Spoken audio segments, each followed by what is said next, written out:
The value of MBSE is like a crystal ball for some engineers, spotting the problems before they happen and saving you from expensive surprises. But is it really like that? Let's have a look in detail. When it comes to the value of MBSE, you will often find these arguments.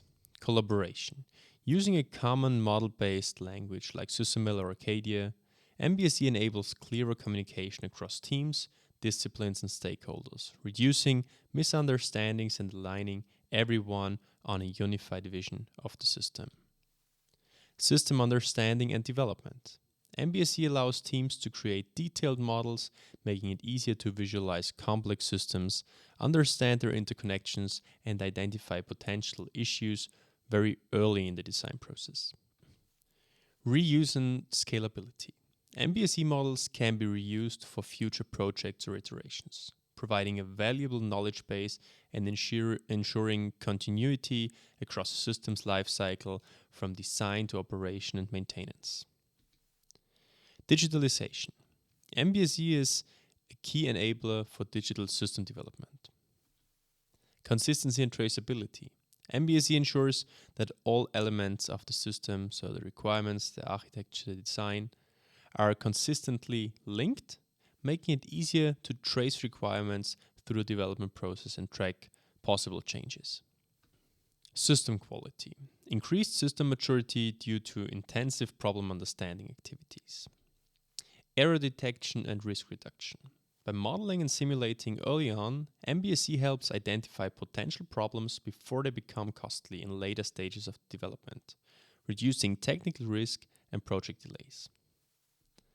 Decision making. With a model-based approach, stakeholders gain valuable insights for decision making, supported by simulations and analysis, ultimately leading to more informed choices and optimized designs. And automation and AI. MBSE is the base for process automation and AI, based on the created MBSE models. Well, sounds too good to be true? After that, someone could easily ask, are engineers still essential in today's world? So first of all, yes, of course. Of course, MBSE considers and processes the mentioned topics, but only to a limited extent. It's true that when done right, MBSE makes your development process better. But at the end, MBSE just provides the approaches. The success lies in your development team and the well-trained and skilled engineers. In addition, it's all about the right positioning of MBSE. MBSE does not optimize a gear design. MBSE rather focuses on the overall system and operation and supports the development team by achieving that. At this point, before we continue, let's discuss one essential thing of SE and MBSE. You find this often in literature and somewhere else, that the application of SE and MBSE leads to successful system development and resulting successful products. To state this very clear, this is simply not true. And only half of the story, an unrealistic, idealized perspective, not meeting the reality. On the other hand, it is proven that the application of SE and MBSE can lead to better system development approaches and as a result in a better product. How is this possible?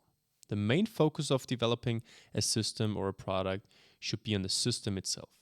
Every approach that supports the development of products is good. Every approach that hinders the success is bad, of course. For example, systems engineering provides system thinking as an essential element.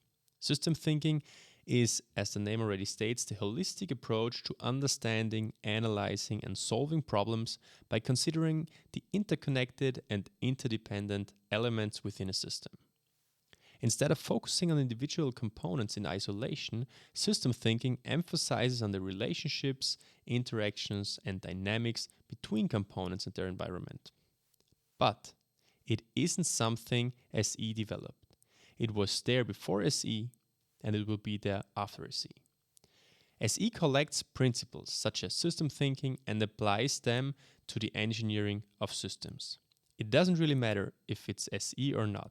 It's a principle that is helpful, and that's important.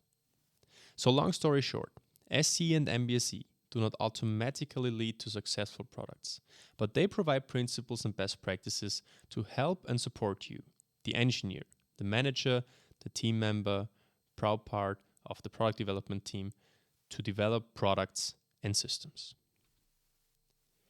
The application of systems engineering results in many things, but one stands out: documents.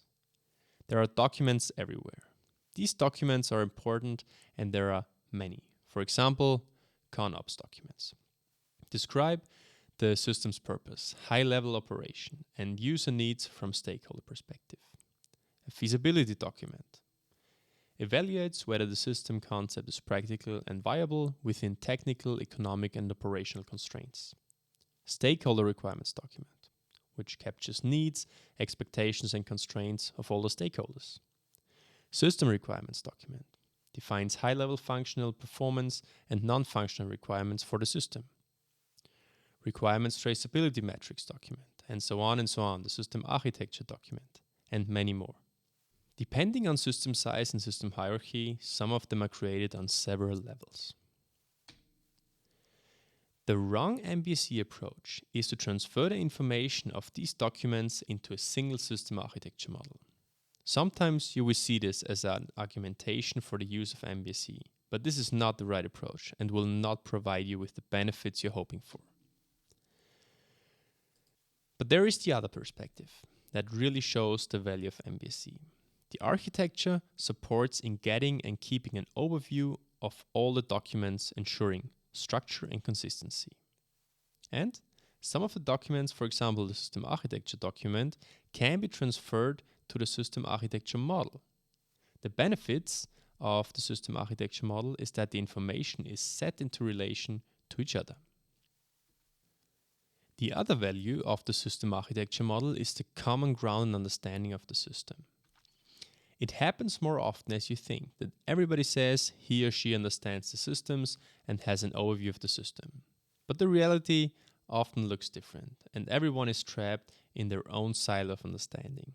This too often leads to errors that are identified too late in the development process and generates unnecessary costs.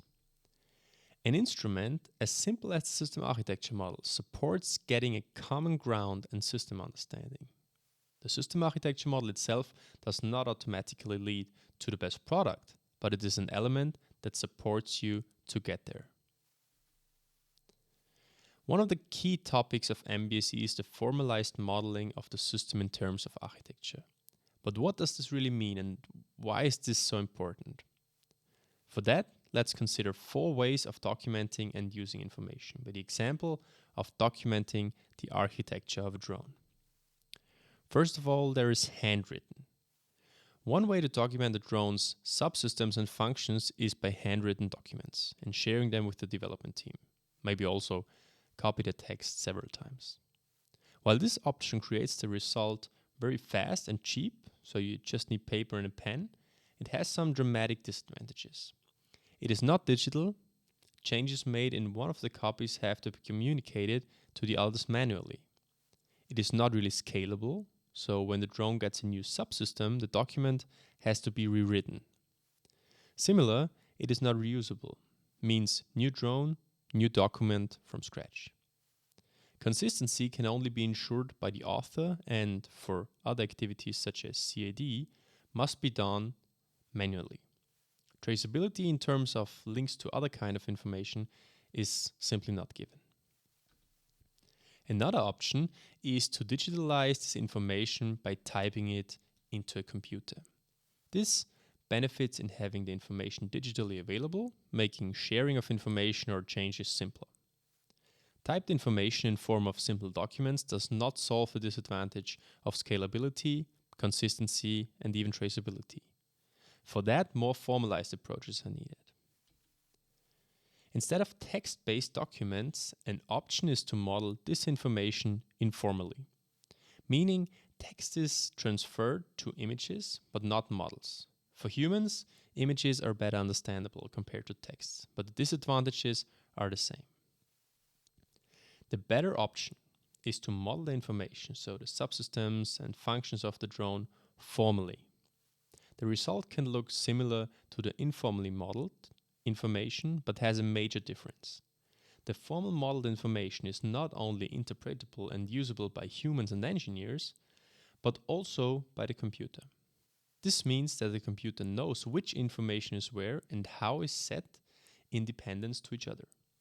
By doing so, also scalability, consistency, and traceability is given. So let's have a look at this fourth variant in detail.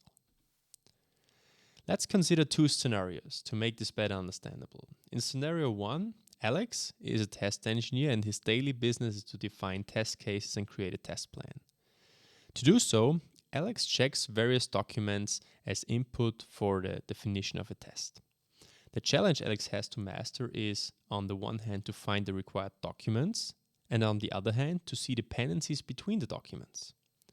Alex is an experienced test engineer. He just needs some basic inputs of the system requirements, architecture, interfaces, and design to create test cases. But finding the right information takes him a lot of time. In scenario 2, Alex uses the power of MBSE to create test cases and a resulting test plan. Instead of checking different documents and hoping that all dependencies to information in other documents are considered, he uses so-called MBSE models as supporting instrument. First, he checks the system architecture in terms of system, subsystems, their functions and relations. Next, he checks the requirements that are linked to the subsystems. In addition, he checks associated documents such as an interface control document. With all the information available, he has an excellent base for the definition of test cases. The difference to scenario 1 on the left is the time required to get all the needed information, and in addition, the minimization of risk in terms of forgetting or overseeing some essential information in other documents. With the MBSE models and the underlying MBSE approach, Alex defines test cases faster and in a higher quality, minimizing the risk of later system errors. In another scenario, there is Tom, a lead engineer with more than 20 years of experience in developing drones. Tom is a real expert and irreplaceable for the company, but there are always bad days like this one. Due to a hiking incident and the resulting injury, Tom is not able to return to work. Now the young generation has to step up. Before leaving the company, Tom tries to train the young generation, showing them all the documents and methods he's working with. But as time goes by, Tom leaves the company and the new unexperienced generation must continue to do the work of Tom in the development process. As the series of bad circumstances continues, the company got sued. Tom is unavailable and now the young generation has to prove that the company developed the drone in the right way. To prove the right development of the drone, all documents Tom created are checked and forwarded to the lawyer. But due to lack of experience and system knowledge, the young generation cannot formulate a clear statement, resulting in troubles for the company. In addition to that, the new drone generation struggles with some malfunctions, which Tom usually managed well, but the young generation missed. So why am I telling you this? Although, of course, these scenarios are a little bit overdrawn, the key message is important. So what would be different if they had worked with MBSE? With the use of system architecture models, Tom would have been able to document all of the knowledge he has about the system and better train the young generation. With a consistent model-based documentation of the drone, the young generation finds the needed information faster and can formulate better statements. Formalized modeling of the system supports the younger generation in managing the system complexity. So, not to get it wrong, MBSE is not young versus old. It is the next step of digitalizing the development process, making information more accessible, more reliable, and more structured. So what is your MBSE value and solution? Leave a comment below and tell us your opinion.